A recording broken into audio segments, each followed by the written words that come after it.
अवसर पर उपस्थित माननीय मुख्य अतिथि महोदय, हमारे मार्गदर्शक निर्देशक महोदय, राष्ट्र तथा समाज के निर्माता प्राचार्य महोदय, शिक्षकगण, हमारे दोस्तों एवं छोटे भाई बहनों के अभिभावकगण, नारी शक्ति विशिष्ट अतिथिगण तथा यहाँ उपस्थित सभी अग्रज के चरणों में वंदन पेश करता हूँ और हृदय तल की गहराई से आप सभी का इस समारोह में स्वागत करता हूँ। सर्वप्रथम मैं यहाँ उपस्थित सभी लोगों को गणतंत्र दिवस की आकाश पर शुभकामनाएं भेंट करता हूँ। मैं धीरज कुमार, कक्षा 6 का छात्र, मैं आप सबों के समक्ष एक ऐसे शख्सियत के बारे में बोलने जा रहा हूँ जो किसी परिचय का मोहताज नहीं है, जिन्होंने इस देश की आजादी के लिए अपना सब कुछ त्याग दिया, जिनका नाम क्रांतिकारी भगत सिंह है।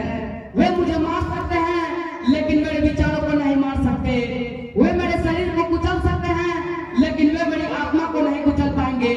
जब भी ये कोट बोला जाता है तब भारतीय इतिहास के सबसे महान स्वतंत्रता सेनानियों में से एक भगत सिंह का याद दिला देता है।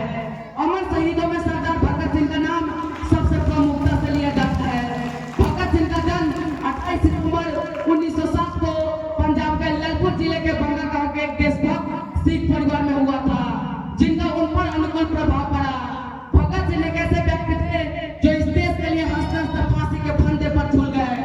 वो भगत सिंह जो 12 वर्ष की उम्र में जालियांवाला बाग को देखकर इतना दहल गए थे कि उस मिट्टी को हाथ में उठाकर उन्होंने कसम खाई कि मैं इस अंग्रेजों के साथ खून का होली खेलूंगा, मैं इन अंग्रेजों को मुंह तोड़ जवाब दूंगा।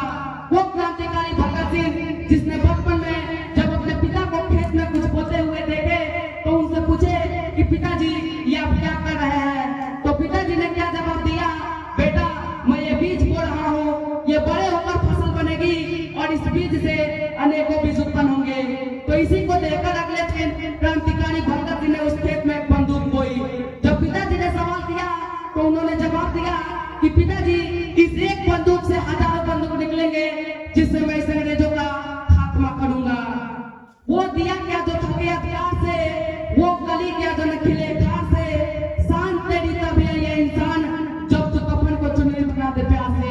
कहते हैं ना कि कूद के पांव पाले में ही जाते हैं, भगत सिंह बचपन से मेधावी थे।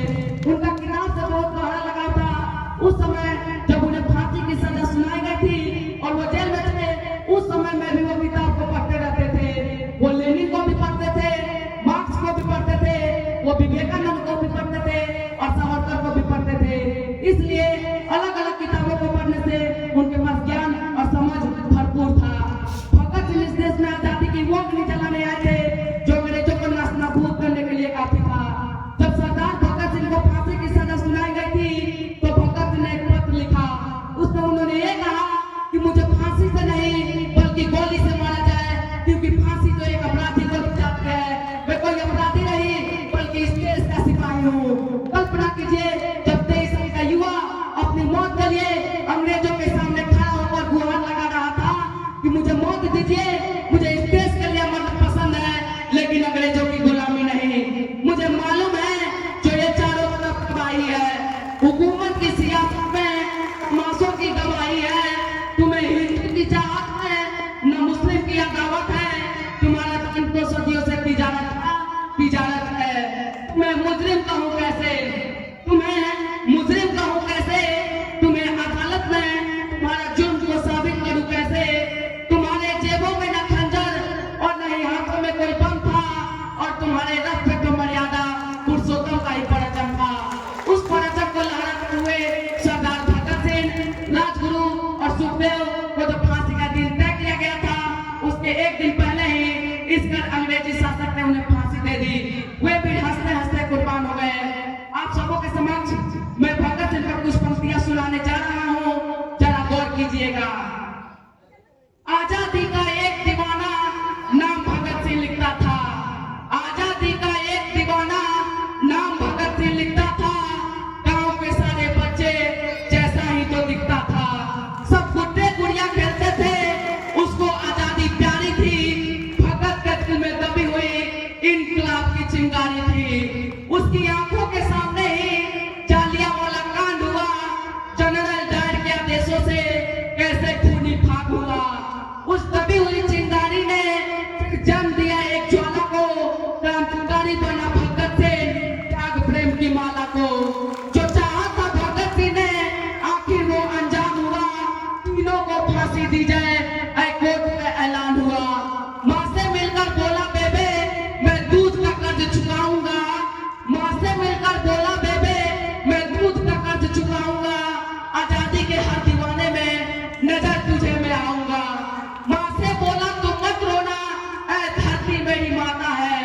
माँ से बोला तो मत रोना, ऐ धरती मेरी माता है।